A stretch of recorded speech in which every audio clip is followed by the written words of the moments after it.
au-delà du soleil, l'infinie beauté de Dieu. Et je trouvais ce passage très beau pour parler du couple dans le livret, et vraiment une très belle vraiment méditation, et ça commence ainsi. À la fin, nous nous trouverons face à face avec la beauté infinie de Dieu, et nous pourrons lire avec une heureuse admiration le mystère de l'univers qui participera avec nous à la plénitude sans fin. La vie éternelle sera un émerveillement partagé, où chaque créature transformée d'une manière lumineuse occupera sa place et aura quelque chose à apporter aux pauvres définitivement libérés. C'est vraiment une... Je trouve ça intéressant que c'est à la fin du livret, on fasse allusion à la vie éternelle. À la vie éternelle parce que il s'agit de ça, l'infinie beauté de Dieu. Nous sommes appelés à contempler le Seigneur. Alors, vous le savez, le mariage est pour cette vie. Alors, c'est peut-être une bonne ou une mauvaise nouvelle, je ne sais pas qu'est-ce qu'il faut dire. Mais c'est pas pour la vie éternelle. Le mariage n'est pas pour la vie éternelle.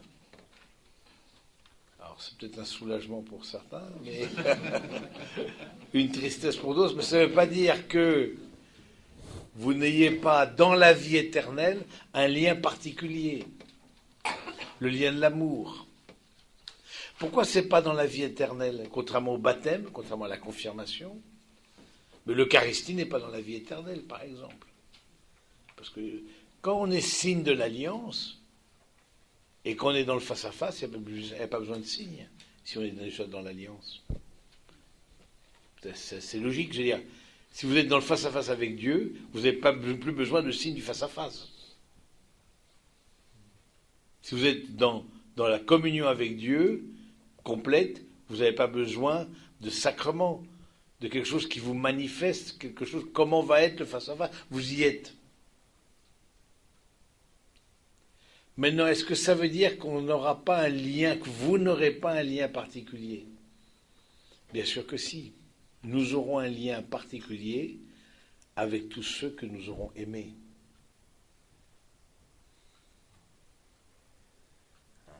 Et je trouve ça assez beau de dire, voilà, pourquoi c'est intéressant justement de mettre le cap sur la vie éternelle, parce qu'on en parle assez peu dans la préparation au mariage que je fais. J'aborde régulièrement cette question-là. Pouvez-vous vivre l'un sans l'autre? Alors, il y a plusieurs manières de comprendre la question. On dit, est-ce que je peux vivre dans le quotidien, toi tu es ici, moi je suis là, nous ne sommes pas dans les mêmes endroits? Oui, on peut le comprendre comme ça. Mais est-ce que je peux vivre avec le décès de l'autre? Je me souviens, ça reste exceptionnel et dramatique à la fois, d'un couple que j'ai accompagné. Elle, sa sœur, mariée en juin, est partie en Asie dans une œuvre humanitaire. Est-ce que c'était les enfants du Mékong? Peut-être, mais bon, elle attrape la dengue. Vous voyez ce que c'est que la dengue? Ce moustique qui vous pique, c'est là, mais très fortement. Elle était au Cambodge de mémoire et ensuite on l'a transférée en Thaïlande en avion sanitaire. Mais la pauvre jeune femme n'a pas survécu. Mariée en juin, décédée en octobre. Et lui, le garçon, a terminé la mission. Son mari. Je trouve ça intéressant de dire que, même si ça reste, et grâce à Dieu, exceptionnel, mais moi j'aime bien parler de la vie éternelle et du décès lors de la préparation au mariage. Parce qu'on n'y pense pas du tout. Personne n'y pense. On ne se pense pas mort parce que c'est assez logique. On n'a aucune expérience de la mort. Maintenant que la mort existe, nous le savons à travers nos proches, etc. Et que ça n'arrive pas qu'aux autres. Et que parfois aussi dans le veuvage aussi, et quelque chose qui arrive. Je trouve que c'est intéressant parce que ça donne une densité à la relation. Ça donne une densité, c'est le fait de penser que l'autre ne peut ne plus être là à mes côtés, lui, elle, qui est une grâce pour ma vie, elle peut, voilà, pas des soucis de santé, ou simplement l'âge, ou l'accident, ou que sais-je, et bien voilà, ne plus être mon compagnon, ma compagne de vie, ma grâce pour cette vie. Mais elle le sera, ou il le sera pour la vie éternelle.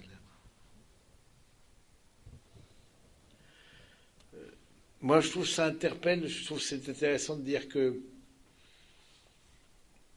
alors ça donne une gravité évidemment, mais je trouve que ça donne une qualité de relation. C'est-à-dire, vous voyez, dans la biographie de Marie Curie,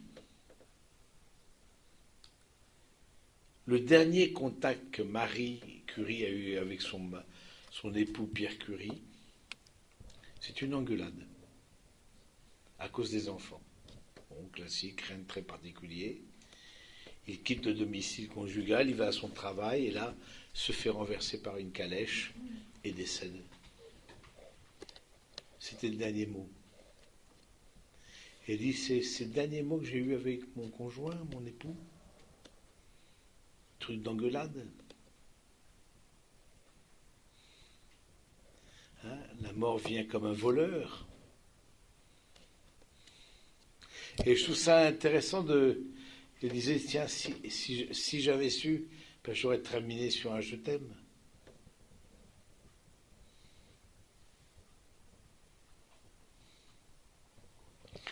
Et je trouve ça intéressant de remettre en perspective votre couple par rapport à la vie éternelle. La vie éternelle qui est très concrète, c'est-à-dire ce n'est pas juste quelque chose d'éthéré. Non, pour nous, la vie éternelle et le contact avec nos défunts, c'est quelque chose qui fait partie de notre vie à tel point que, vous le savez, je ne vais pas vérifier là dans l'église de Belleux, mais bien souvent dans nos églises de campagne, il y a des cimetières qui entourent les églises, voire des tombes dans les églises. Parce que comme pour dire que nos défunts font partie de notre communauté. Ils font partie de notre communauté. Ils font partie de notre famille. Et le fait de prier pour les défunts et le fait de savoir que l'autre, nous sommes appelés à participer, comme dit le Saint-Père, à la plénitude sans fin, à un émerveillement partagé,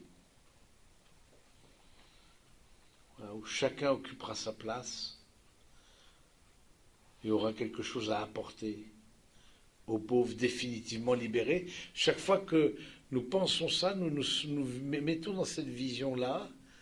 Ce n'est pas la tristesse qui nous envahit, non, c'est au contraire une espérance. Et de dire au fond que, comme couple, vous êtes des vecteurs d'espérance. Et le fait d'avoir la vie éternelle fait qu'au fond, ça ouvre le couple au-delà du face-à-face de psychologie plus ou moins blessée, plus ou moins équilibrée, etc., d'agacement, de quotidien. Ça ouvre le couple à quelque chose de transcendant. Moi, je vous interroge, mes amis, où est le contact avec le transcendant dans votre vie? Où est le contact? Où est l'irruption du divin? L'irruption du divin. Le divin, voilà, revient. Et évidemment, dès qu'on parle de décès, dès qu'on parle de mort, évidemment, le divin, le transcendant, s'invite. Mais faut-il attendre ça pour que le divin s'invite? Pour que le transcendant s'invite? Quel est votre point de contact avec le côté, la divinité, avec avec l'au-delà, quel est votre point de contact? Alors c'est la prière, certainement. Vous avez plusieurs points de contact. Vous avez évidemment votre engagement, vous avez votre temps d'oraison, vous avez la pratique dominicale. Mais je trouve ça important de dire l'importance du point de contact avec le divin, parce que, et avec la vie éternelle, parce que ça remet en perspective toute notre vie, et ça remet en perspective les petits côtés de notre vie.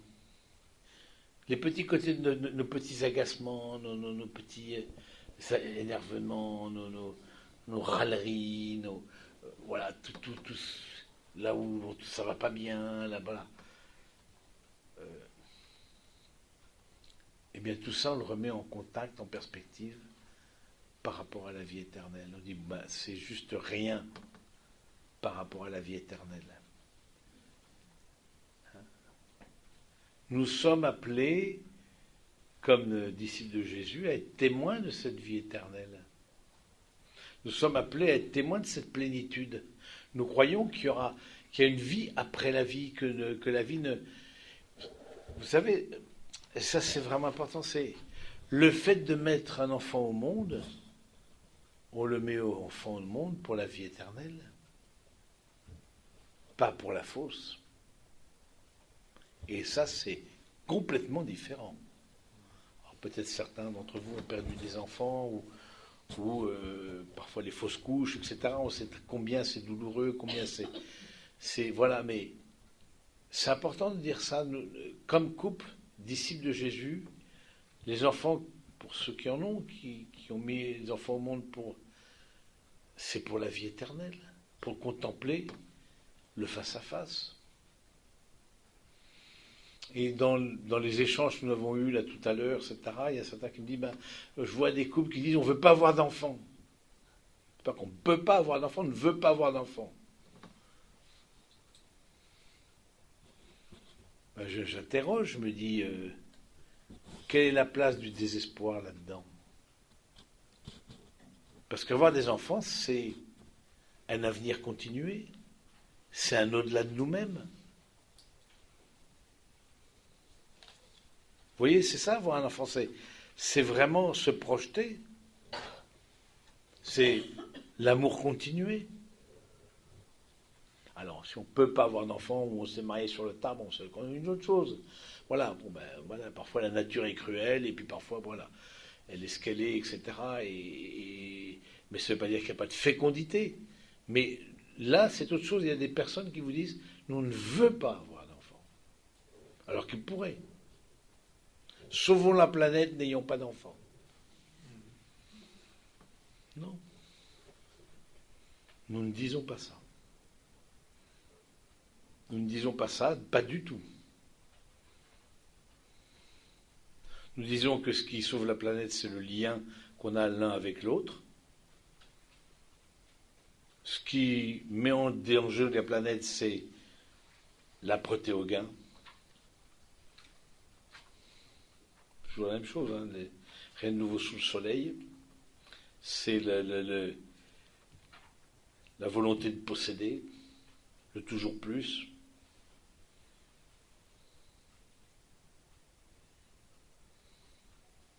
Mais ce n'est pas un enfant, un nourrisson qui met en danger la planète. Oui, derrière ça, je trouve qu'il y a une manière de voir l'écologie qui n'est pas notre manière à nous. Il y a une manière de voir l'écologie dans une espérance. Nous, on est dans l'espérance. On peut voir l'écologie en disant la personne humaine est un problème.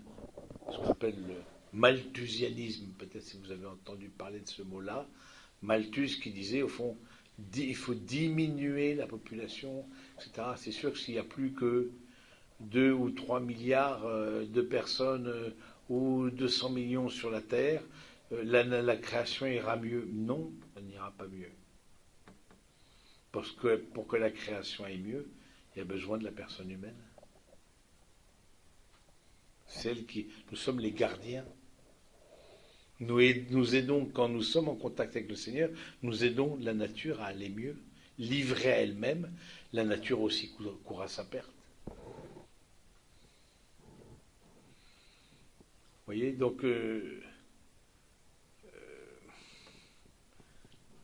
trouve ça intéressant de remettre la perspective sur la vie éternelle dans votre couple, dans le contact avec les défunts, même dans vos enfants. Je ne sais pas comment ça se passe par rapport bon, beaucoup d'entre vous ont perdu leurs parents, peut-être pas tous, mais un certain nombre ont perdu leurs parents ou leurs grands-parents. Bon, voilà, donc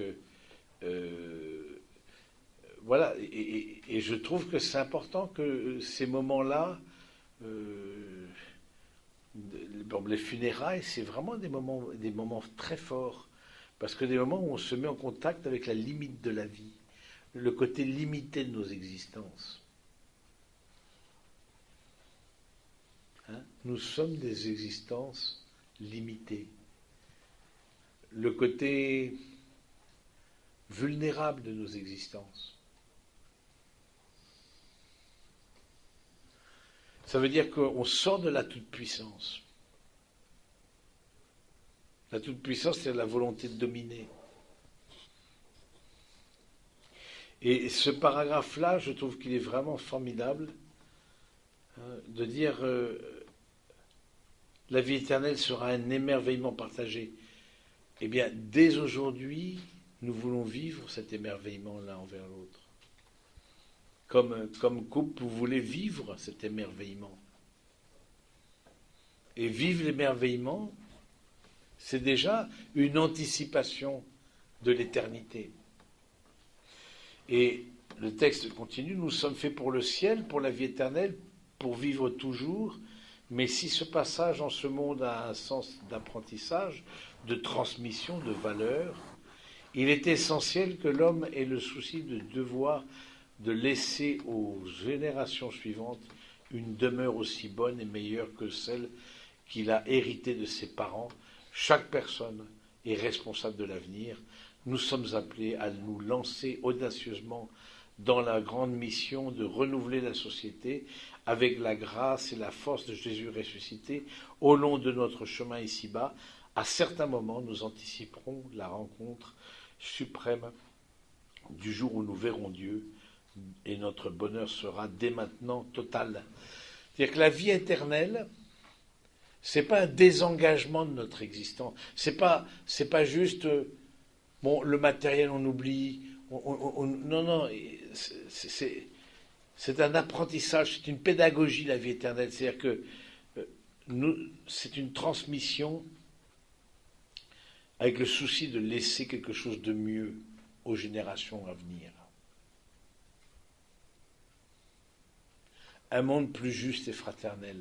Pas un monde parfait parce qu'il est marqué par le péché originel et que tant que Dieu ne sera pas tout en tous, eh bien ce monde-là, il sera forcément limité. Mais quelque chose de mieux. Mettre des enfants au monde, c'est un acte d'espérance.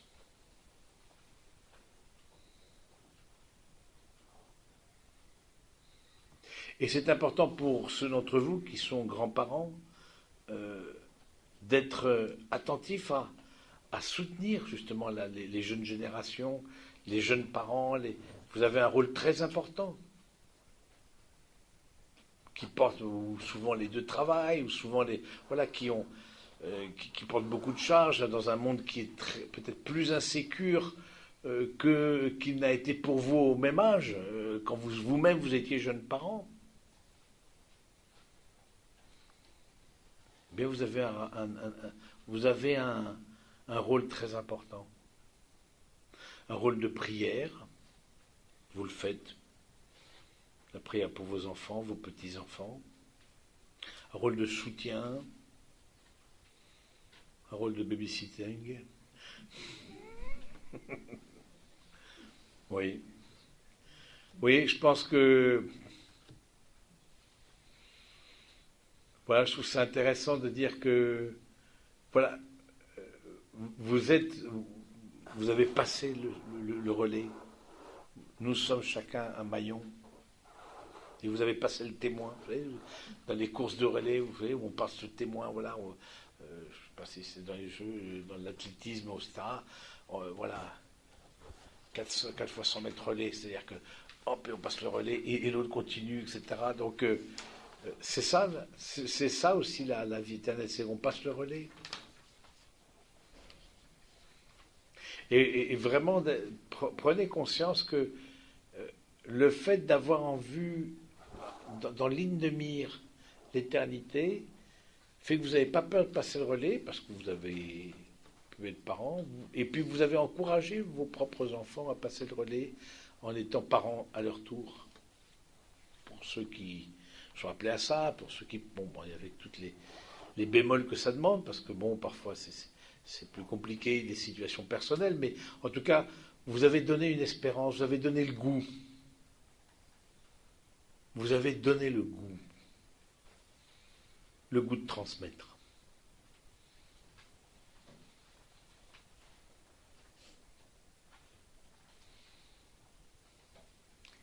Et quelqu'un aussi, si vous êtes là,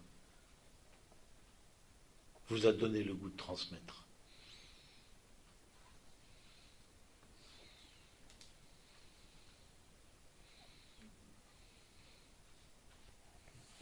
Pour les chrétiens, croire en un Dieu qui est un et communion trinitaire incite à penser que toute la réalité contient en son sein une marque proprement trinitaire. Et aussi à découvrir une clé de notre propre épanouissement. En effet, plus la personne humaine grandit, plus elle mûrit, plus elle se sanctifie, à mesure qu'elle entre en relation, plus elle sort d'elle-même pour vivre en communion avec Dieu, avec les autres et avec toute la créature. Je trouve ça intéressant de dire qu'au fond, le rapport à la Trinité, et alors ça peut paraître un peu complexe, je veux dire, la Trinité comme ça, c'est pas intuitif, parce que bon, c'est déjà de l'ordre du mystère de notre foi, mais je trouve ça, nous croyons en un Dieu unique, nous ne croyons pas en un Dieu solitaire. Nous croyons en un Dieu unique, nous ne croyons pas en un Dieu solitaire. C'est la grande différence avec les autres religions monothéistes. Nous ne croyons pas en un Dieu qui est un Dieu compact. Nous croyons en un Dieu qui est communion, Père, Fils et Esprit, à l'image duquel nous sommes, et que votre couple rend visible.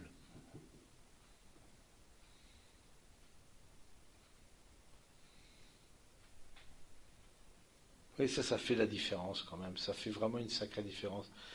De dire, voilà, nous sommes dans la Trinité, dans cette capacité de lien avec l'autre, d'entrer en relation quand nous sommes invités à une forme d'exode, à sortir de nous-mêmes, hein, pour vivre en communion avec Dieu, avec les autres, avec toutes les créatures. Voilà, je trouve ça intéressant, cette allusion à la Trinité qui peut paraître un peu, voilà, je peux dire abscon, mais en tout cas un peu éthéré, pas très concret, parce qu'on parlait de la Trinité, c'est sûr, c'est pas concret comme ça tout de suite maintenant. Maintenant qu'on voit la Trinité comme une communion de personnes différentes, c'est intéressant de voir qu'il n'y a pas plus différent que les personnes divines entre elles, Père, Fils et Esprit, il n'y a pas plus en communion que les personnes divines entre elles, Père, Fils et Esprit. Il n'y a pas plus différent et il n'y a pas plus qu'en communion. Les deux. Aucune personne ne sera plus différente d'une autre personne humaine que ne l'est le Père, le Fils et l'Esprit Saint entre eux. Et aucune personne humaine ne sera plus en communion, même les amants les plus transis, que ne l'est le Père, le Fils et l'Esprit Saint. C'est-à-dire que la différence n'est pas une menace pour la communion, elle est une condition.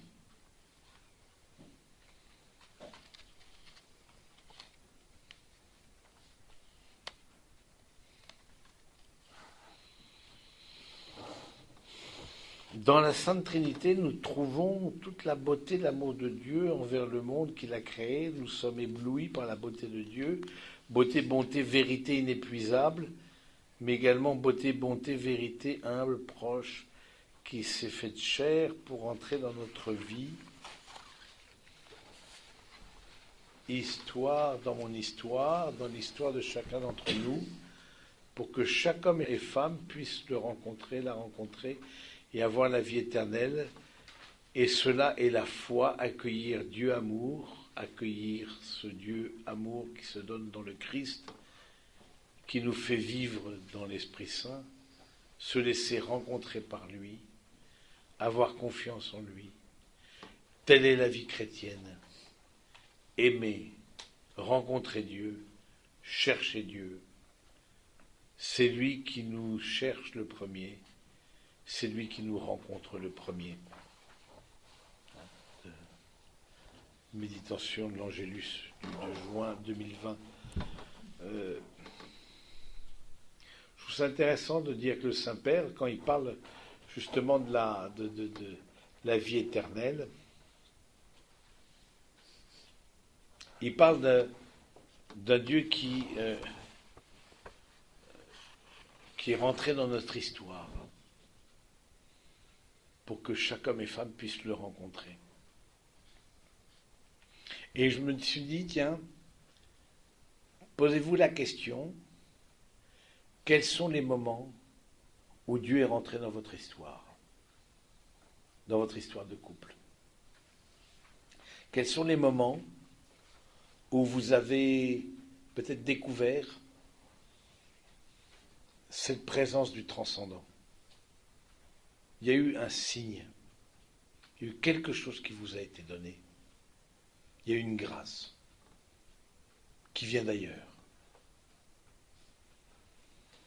Je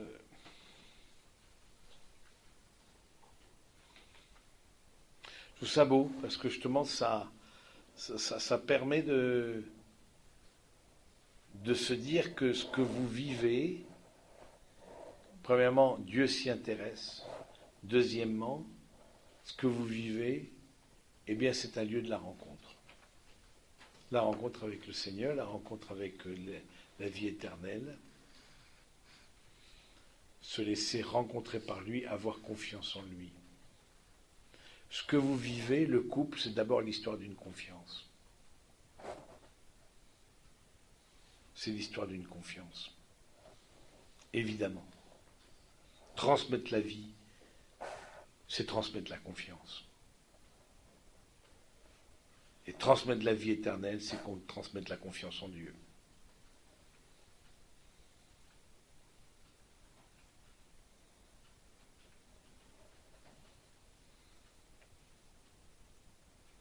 Et on transmet la vie éternelle par le baptême, par la prière.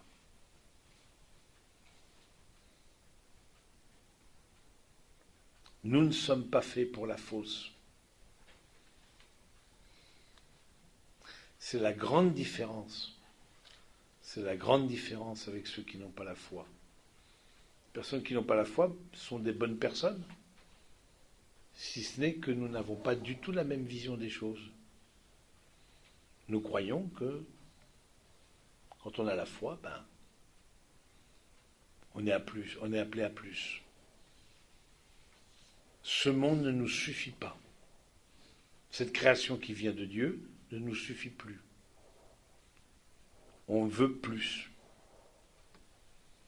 On veut un face-à-face. Ce regard amoureux de Dieu, nous le rencontrons dans l'éternité, mais comme le rappelle le Père Caffarel, avec sa grâce, nous pouvons le prévisualiser en ce monde. Je cherche ton visage, chantait le vieux psalmiste.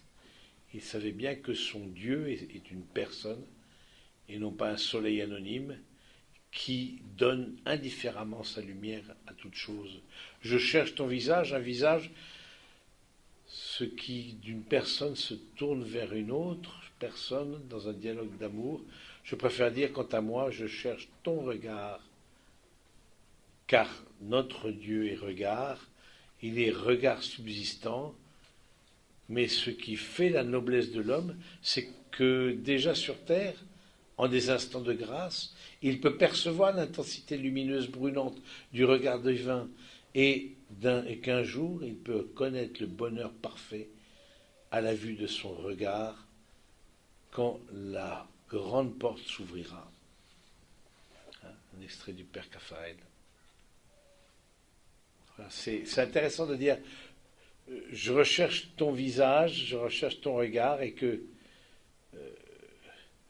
il y a des instants fugaces dans notre vie, dans votre vie de couple, où vous découvrez comme ça, de façon fugace, l'irruption du divin, le côté de l'intensité lumineuse. Voilà, il y a quelque chose un peu hors sol, un peu. C'est rare, ça peut être rare dans des vies, mais vous prenez des actes d'émerveillement. Vous prenez conscience qu'en fait, tout ce monde-là est préparé pour un au-delà.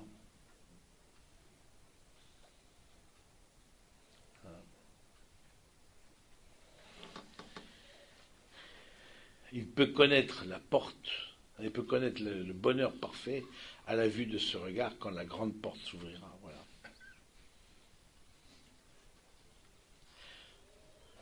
Nous pensons que, en fait, ce que nous vivons, c'est une anticipation. C'est une anticipation de ce que nous vivrons dans l'éternité.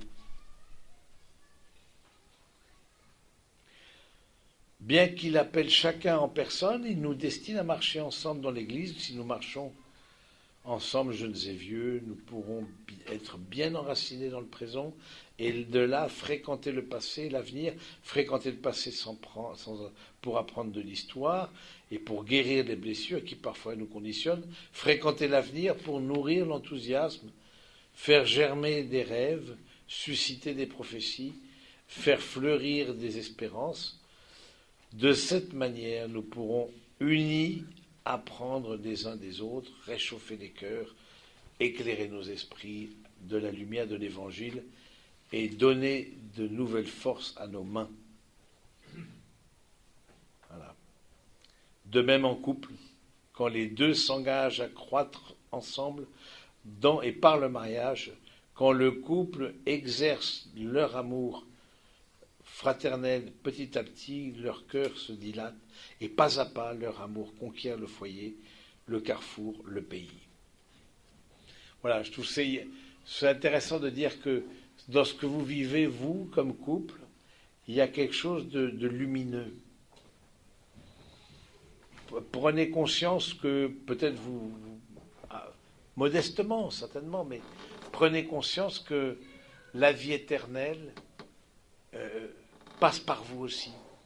Prenez conscience que cette lumière qui n'a pas de fin, vous en êtes les sacrements. Vous en êtes les signes.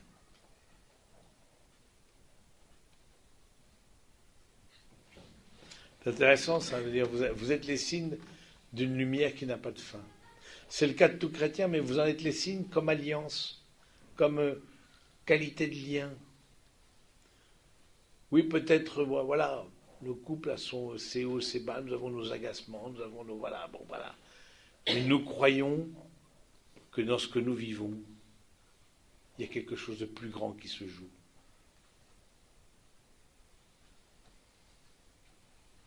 Dans la fragilité, la vulnérabilité de nos existences, de nos liens, de nos couples, il y a quelque chose de plus grand qui se joue.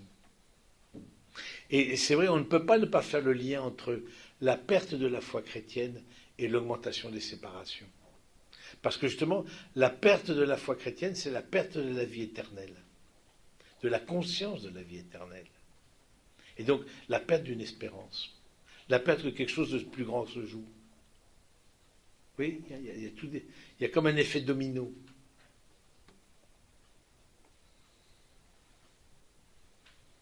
La perte de la foi chrétienne fait que le fait de ne plus avoir la vie éternelle en perspective, mais uniquement la fausse, ben mangeons, buvons, festoyons, mourons.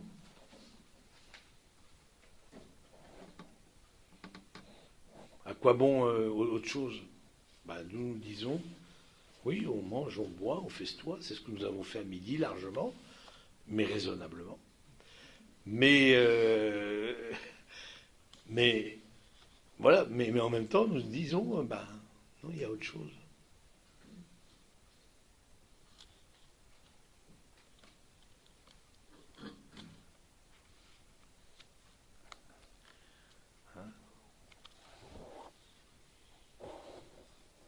C'est un travail immense et souvent difficile, surtout au moment de crise, car dans la vie de famille, tous les moments ne sont pas paisibles. Nous avons tous eu et nous aurons tous des moments de crise familiale, conjugale, sociale, travail, beaucoup de crises. Même les pandémies vécues en 2020 a été un moment de crise. Les moments de crise sont des moments de choix face aux décisions qu'on doit prendre, mais ils sont par excellence le moment de la fidélité à Dieu, fidélité aux gens, fidélité aux engagements pris auparavant. La foi n'est pas une assurance vie, évidemment. La foi n'est pas une assurance vie. C'est pas l'assurance que ça va aller tout seul. Non. La foi, c'est de dire que dans la crise, nous aurons des ressources pour la traverser.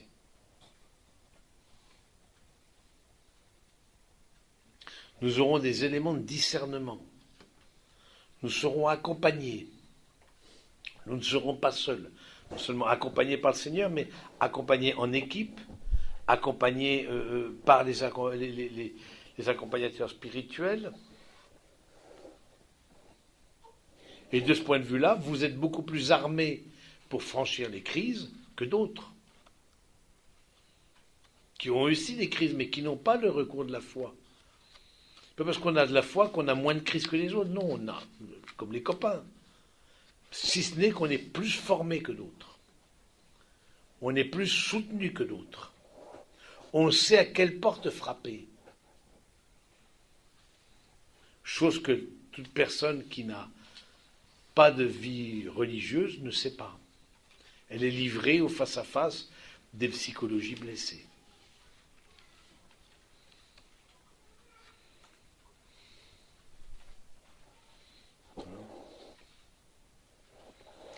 Dans des moments de paix, des moments de crise, des moments de lumière, d'ombre, des moments de douleur, de joie, des moments de deuil, de vie, de persécution, de célébration, en tant que chrétiens, nous devons apprendre à faire face à nos missions familiales en toutes circonstances, à partir de notre foi en Jésus ressuscité, avec créativité et espérance, en se disposant toujours au service, comme les serviteurs des noces de Nakana, surpris d'être collaborateurs du premier signe de Jésus, eux qui ont seulement suivi la consigne de sa mère, tout ce qu'il vous dira, faites-le, miséricorde, créativité, espérance font grandir la vie. Voilà. Nous sommes vous êtes, par votre engagement, vous êtes serviteurs. Serviteurs justement d'une espérance.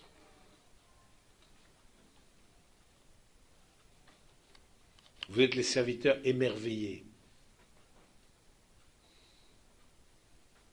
Qu'un Dieu passe par vous pour se dire, passe par vos humanités. Vous êtes les serviteurs reconnaissants, pleins de gratitude.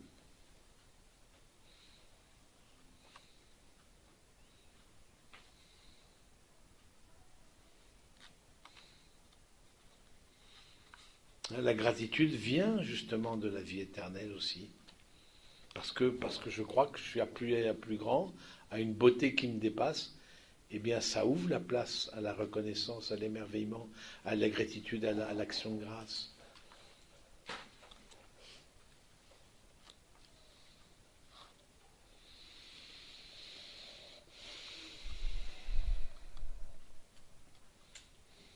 Jésus ressuscité enracine notre foi, il est la contamination de l'espérance. Il ne s'agit pas ici d'une formule magique qui ferait disparaître les problèmes. Non, la résurrection du Christ n'est pas cela.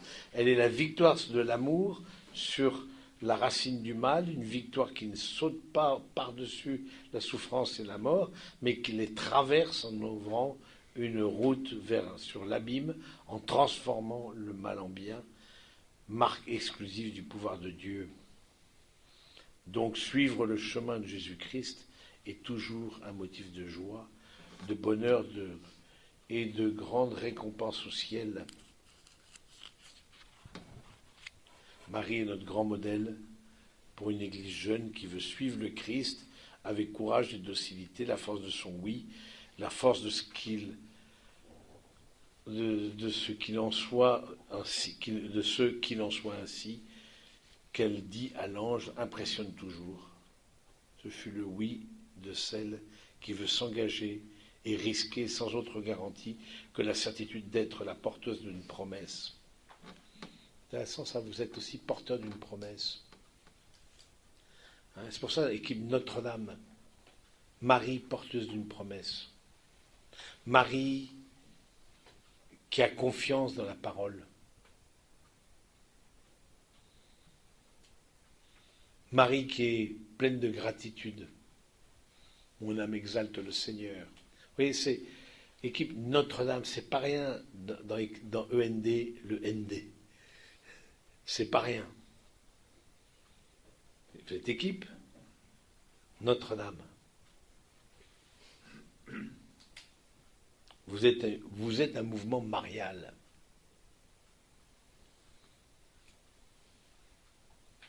C'est dans votre nom, dans votre ADN. Alors chacun a un contact avec la Vierge Marie particulier, ça j'imagine, mais vous êtes un mouvement marial. Et ça veut dire quoi un mouvement marial? Ça veut dire précisément un mouvement qui fait confiance. Et donc, vous êtes des pédagogues d'une société apaisée, c'est le titre de notre rencontre aujourd'hui, en acceptant de rentrer dans cette confiance. C'est tout ce que je vous souhaite, aux uns et aux autres. Vraiment. Vraiment. De rentrer dans cette confiance. La confiance de Marie dans la parole de l'ange. La confiance de Marie tout au long de sa vie. La confiance de Marie dans la parole de Jésus. Faites tout ce qu'il vous dira. Amen. Amen.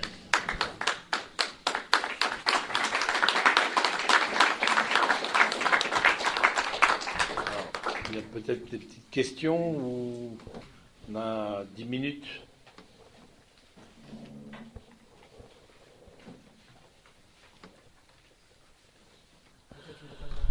Oui, allez-y. On avait connu un chant dans notre jeunesse où un certain d'entre nous, je cherche le visage de... Amen, je cherche. Et on nous avait dit à ce moment-là, le visage. Surtout regardez bien vos voisins. Ah, amen. Je cherche le visage du Seigneur, surtout regardez bien votre voisine. Et oui, vous connaissez le chant, je cherche le visage, je cherche le visage, le visage.